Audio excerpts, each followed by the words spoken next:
दोस्तों, fair alarm में आप सभी का स्वागत है। मुझे उम्मीद है आप सब बिल्कुल ठीक से होंगे। आपको मालूम चल ही गया होगा कि हमारी आज की कहानी कौन से टॉपिक पर है। इससे पहले हम कहानी की ओर बढ़े, मेरी आप सभी से रिक्वेस्ट है कि आप चैनल को सब्सक्राइब ज़रूर करिए और चैनल पे वापस आके वीडियोस को ज़रूर देखिए। हर हफ्ते फेयर अलार्म पर 3 वीडियोस आते हैं और जल्दी ही आप सभी के लिए बोनस सरप्राइज़ भी आने वाला है। तो इसी के साथ बढ़ते हैं आज की कहानी की तरफ। हमारी आज की कहानी है ध्रुव की। ध्रुव आज ग्रेजुएशन के सेकेंड ईयर में है और अभी भी वो हॉस्टल में रह के अपनी पढ़ाई पूरी कर रहे हैं। ये घटना उनके साथ उन दिनों घटी थी जब वो क्लास 12th में थे। 18 साल का ध्रुव बचपन से ही काफ़ी ज़्यादा शरारती था और वो बहुत ज़्यादा मस्ती करता था और उसके बदमाशियों की वजह से ही एक दिन उसको स्कूल छोड़ना पड़ा। उसके इसी बदमाशियों की वजह से आए दिनों उसके पेरेंट्स को उसके स्कूल टीचर से मिलने के लिए जाना पड़ता था। कंप्लेंट्स की हद बढ़ चुकी थी, इसीलिए उसके पेरेंट्स ने ये डिसाइड किया कि वो लोग उसको किसी बोर्डिंग स्कूल में डाल देंगे जहाँ कम से कम उसे दुनियादारी की समझ तो आएगी और स्ट्रिक्टनेस की वजह से वो कम बदमाशियाँ भी करेगा। ध्रुव के माँ बाप के पास काफ़ी पैसे थे, इसीलिए 11th से 12th में स्कूल को चेंज करना उनके लिए काफ़ी आसान रहा था। शहर से काफ़ी दूर ध्रुव अब एक बोर्डिंग स्कूल में रहता था। अपनी 18 साल की उम्र में इससे पहले ध्रुव कभी भी हॉस्टल में जाके नहीं रहा था। हॉस्टल में इतने डिसिप्लिन होने के बावजूद भी ध्रुव को किसी भी रूल रेगुलेशन से ज़्यादा फ़र्क नहीं पड़ता था। वो अपनी मर्ज़ी से हॉस्टल में कहीं भी घूमता फिरता या मस्ती करता दिख ही जाता था। लेकिन जिस हॉस्टल में ध्रुव रहता था वहाँ बाकी हॉस्टलों के मुकाबले काफ़ी ज़्यादा रूल्स थे जो थोड़े अजीब और अटपटे से लगते थे। जो लोग हॉस्टल में पहले से रहते थे उनको इन सब चीज़ों का आदत हो चुका था। दरअसल उस हॉस्टल का नियम था कि शाम के 6 बजे के बाद कोई भी हॉस्टल से फील्ड में या कहीं भी घूमता न दिखे। वैसे तो बिल्डिंग 4th फ्लोर तक की थी, लेकिन हॉस्टल को सिर्फ 2nd फ्लोर तक ही रखा गया था। 8 बजे डिनर के बाद सभी वॉशरूम में ताला लगा दिया जाता था और शाम होने के बाद 8 बजे सब लोग एक साथ लाइन बनाकर खाना खाने के लिए जाते थे। 8 बजने के बाद पूरे हॉस्टल को ताला लगा दिया जाता था और तो और सभी वॉशरूम्स को भी ताला लगा दिया जाता था। अब इसके पीछे का कारण हम लोग आगे जानेंगे, लेकिन कभी भी ध्रुव को इन सब चीज़ों से कोई ख़ास फ़र्क ही नहीं पड़ता था। वो बस अपने दुनिया में ठीक था।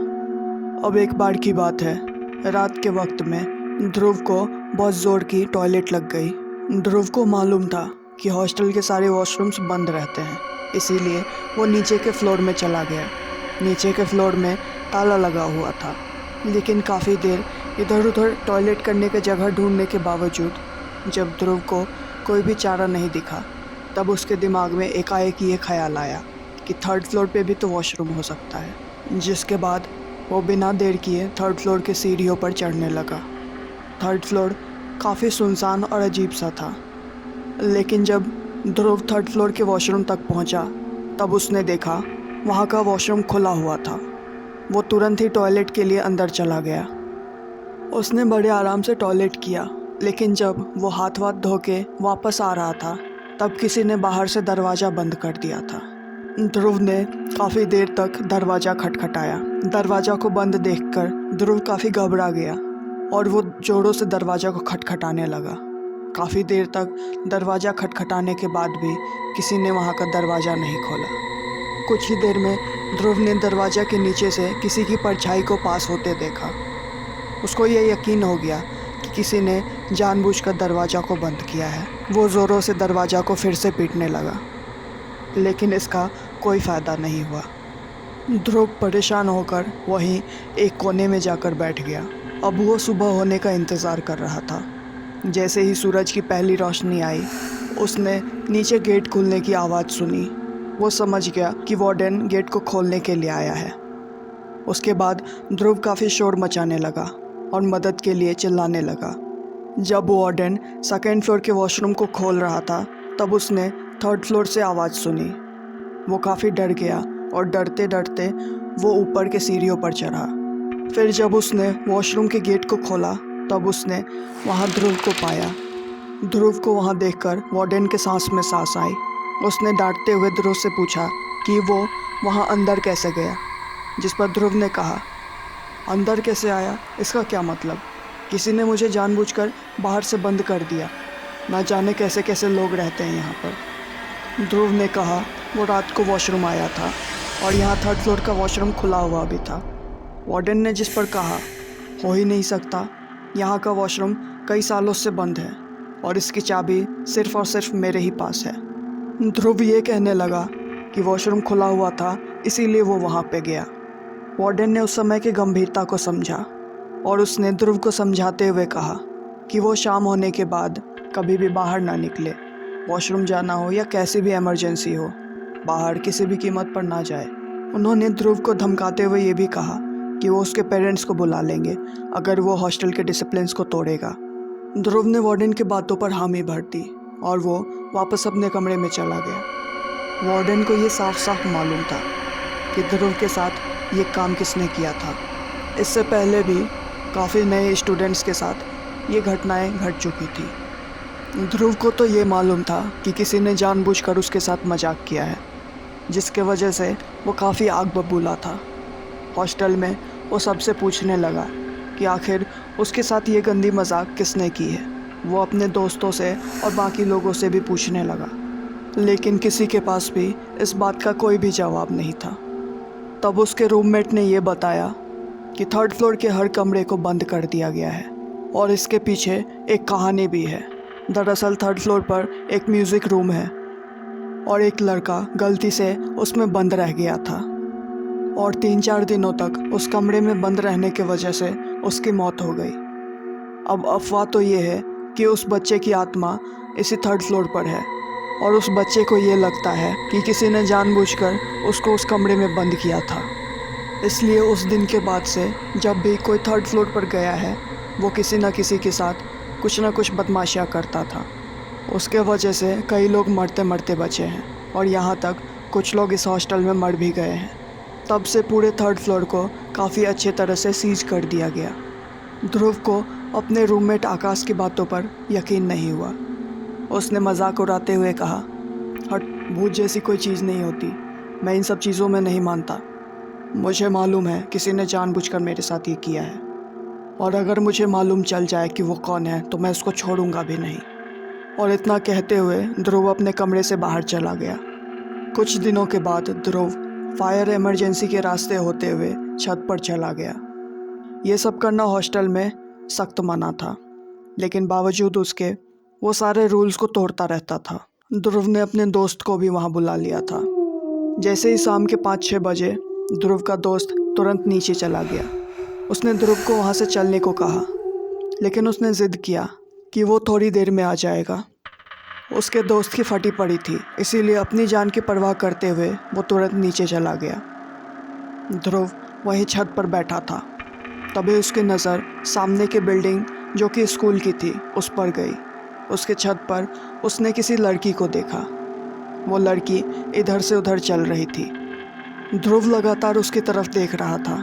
उसने सोचा यहाँ कोई गर्ल्स हॉस्टल तो है नहीं, तो फिर ये लड़की स्कूल के छत पर आखिर क्या कर रही है। लेकिन फिर देखते ही देखते वो लड़की छत के रेलिंग पर चढ़ गई और उसने ध्रुव की तरफ देखा। जब उसने ध्रुव की तरफ देखा तो ध्रुव घबरा गया। उस लड़की की आंखों से आंसू बह रहे थे। उस लड़की को देख के ये लग रहा था कि अब वो छत से कूदने वाली है। ध्रुव उसे आवाज़ देने लगा कि वो छत से ना कूदे। वो बार बार आवाज़ देता रहा, लेकिन इतने में वो लड़की नीचे कूद गई और उसके नीचे गिरने की काफ़ी ज़ोर आवाज़ आई। बिना देर किए ध्रुव तुरंत वहाँ से नीचे भागा। भागकर जब वो उस जगह पर पहुँचा तब उसने देखा वहाँ पर तो कोई भी नहीं था। ना खून के कोई धब्बे थे और ना ही कोई लड़की। उसको ये सब बहुत अटपटा लगा। वो भागकर गार्ड के पास गया और उसने गार्ड को सारी बातें बताई। गार्ड ने कहा भी अगर कोई यहाँ पर गिरता तो जाहिर सी बात है यहाँ आवाज़ आती और तुम्हारे अलावा यहाँ पर बाकी लोग भी आ जाते। गार्ड ने तुरंत वार्डन को फ़ोन करके बुला लिया। फिर ध्रुव ने वार्डन को सारी बातें बताई। वार्डन ने ध्रुव को डांटते हुए ये कहा कि वो छत पर क्या कर रहा था और उसको समझाते हुए वार्डन ने ये भी कहा कि आखिर बॉयज़ हॉस्टल में यहाँ कोई लड़की क्या करेगी। वार्डन ने उसको समझाया और चेतावनी दी कि वो आइंदा से इधर उधर ना घूमे और वो अपने कमरे में ही रहे और सिर्फ अपने पढ़ाई पर ध्यान दे। वार्डन ने उसको समझाया कि ज़रूर उसको कोई वहम हुआ है और इसके वजह से उसको लगा कि उसने शायद किसी लड़की को देखा है। इसके बाद वो अपने कमरे में चला गया। उसको खुद यही लगा कि शायद ये सब उसी की गलतफहमी है। हो सकता है उसने अंधेरे में किसी की परछाई देखी हो। लेकिन उसके बावजूद भी ध्रुव के मन में ये शंका हो गया था कि ज़रूर यहाँ कुछ तो बहुत गड़बड़ है। ध्रुव, आकाश और वरुण, जो उसका क्लासमेट और बगल का रूममेट भी था। वरुण ध्रुव का बेस्ट फ्रेंड था। उसने वरुण को और आकाश को सारी बातें बताई कि आखिर उसके साथ क्या हुआ था। उन तीनों ने काफ़ी देर तक उन सब चीज़ों के बारे में बातें की। वरुण ने ध्रुव को बताया काफ़ी साल पहले यहाँ पे गर्ल्स हॉस्टल भी हुआ करता था, जो कि गर्ल्स और बॉयज़ हॉस्टल एक जगह होने से स्कूल की काफ़ी बदनामी होने लगी थी, इसीलिए गर्ल्स हॉस्टल को वहाँ से बंद ही कर दिया गया।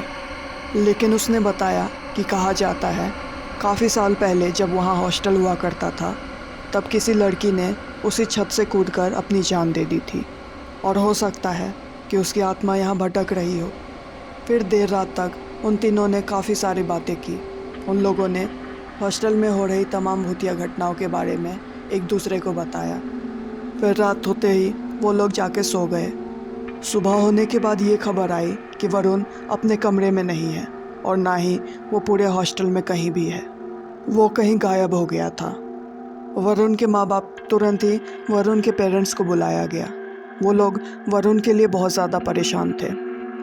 ध्रुव और हॉस्टल में सारे लोग वरुण को इधर उधर ढूंढते रहे, लेकिन उसका कोई पता नहीं लगा।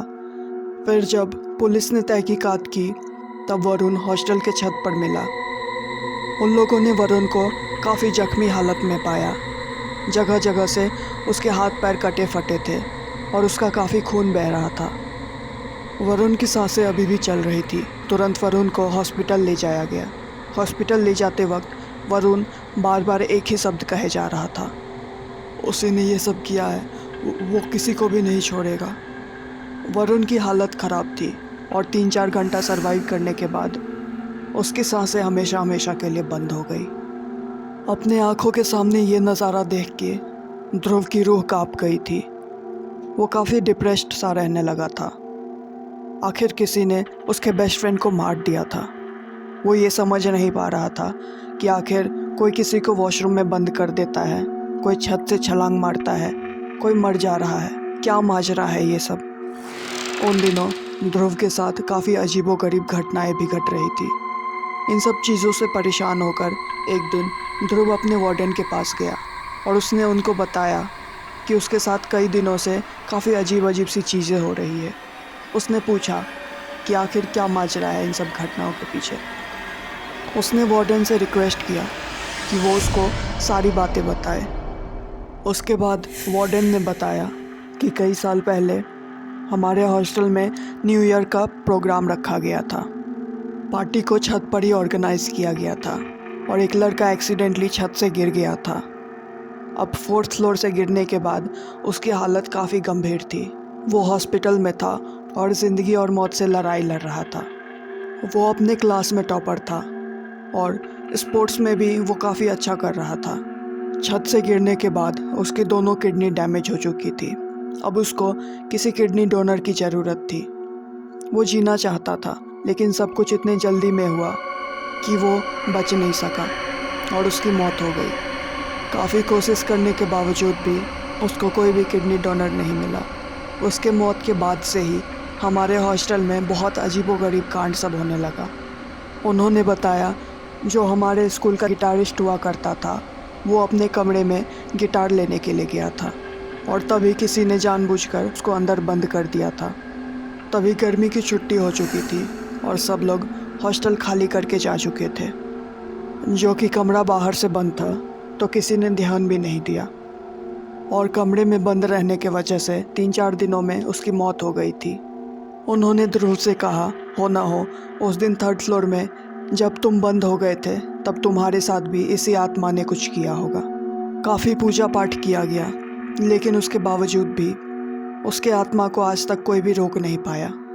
हर हफ्ते यहाँ प्रेस्ट आते हैं और होली वाटर हर जगह छिड़कते हैं। बावजूद इसके 1-2 दिन तक सब कुछ ठीक रहता है, लेकिन फिर से वही सिलसिला फिर से शुरू हो जाता है। वार्डन ने बताया उसके साथ भी काफ़ी अजीबोगरीब घटनाएं घट चुकी है। उसको काफ़ी बार दूर से किसी की परछाई नज़र आती है। उन्होंने बताया कभी मेरे रूम को भी बाहर से बंद कर दिया गया है। काफ़ी बार मुझे सताया भी गया है। कई बार मेरे कमरे को काफ़ी खटखटाया गया है। मुझे नुकसान पहुंचाने की भी काफ़ी कोशिश की गई है। उन्होंने बताया तुम पहले नहीं हो जिसके साथ ये सब हुआ है, बल्कि कई सारे ऐसे स्टूडेंट्स रह चुके हैं जिन्होंने इन सब चीज़ों का सामना किया है। अब हमें ऊपर से ऑर्डर मिला है तो हम कुछ कर नहीं सकते, हमें तो बस स्कूल चलाना है। साथ ही साथ उन्होंने ध्रुव को ये भी बताया कि जिस लड़की को उसने छत से कूदते हुए देखा था, उस लड़की ने 2-3 साल पहले आत्महत्या कर ली थी। उसके साथ भी यही भूतिया घटनाएं घट रही थी और इन्हीं सब चीज़ों से वो बहुत ज़्यादा डिप्रेस्ड रहने लगी थी, जिसके कारण वो दिन दहाड़े स्कूल के छत पर चढ़ गई और वहाँ से कूदकर उसने सुसाइड कर लिया। और उस लड़की की आत्मा भी अभी इसी स्कूल में है, लेकिन वो कभी भी किसी को नुकसान नहीं पहुंचाती है, बल्कि वो बुरी आत्मा जो सबको परेशान करती है, वो उन सब से सबकी रक्षा करती है। वार्डन ने बताया कि उन्होंने कई बार 2 परछाइयों को एक साथ देखा भी है। ध्रुव के एग्ज़ाम ख़त्म होने में बस 2 ही महीने थे, इसीलिए उसने सब भुलाकर सिर्फ पढ़ाई में ध्यान दिया और क्लास में उसके काफ़ी अच्छे मार्क्स भी आए। उस दिन से वो बिल्कुल सुधर सा गया था और काफ़ी शांत सा रहने लगा था। अब एग्ज़ाम ख़त्म होते ही तुरंत उसने अपनी पैकिंग की और अपने घर वापस चला गया। आज भी वो अपने कॉलेज के हॉस्टल में रहता है, लेकिन वहाँ कोई भी भूतिया घटनाएं नहीं घटती है। वैसे भी ज़रूरी नहीं है कि हर हॉस्टल में भूत हो। दोस्तों, मुझे उम्मीद है आपको ध्रुव की कहानी पसंद आई होगी। अगर आप किसी भी नए टॉपिक में कहानी सुनना चाहते हो तो कमेंट करके ज़रूर बताइए। आखिर तक कहानी सुनने के लिए थैंक यू। रखिएगा अपना ख्याल। तब तक के लिए मिलते हैं अगली कहानी में।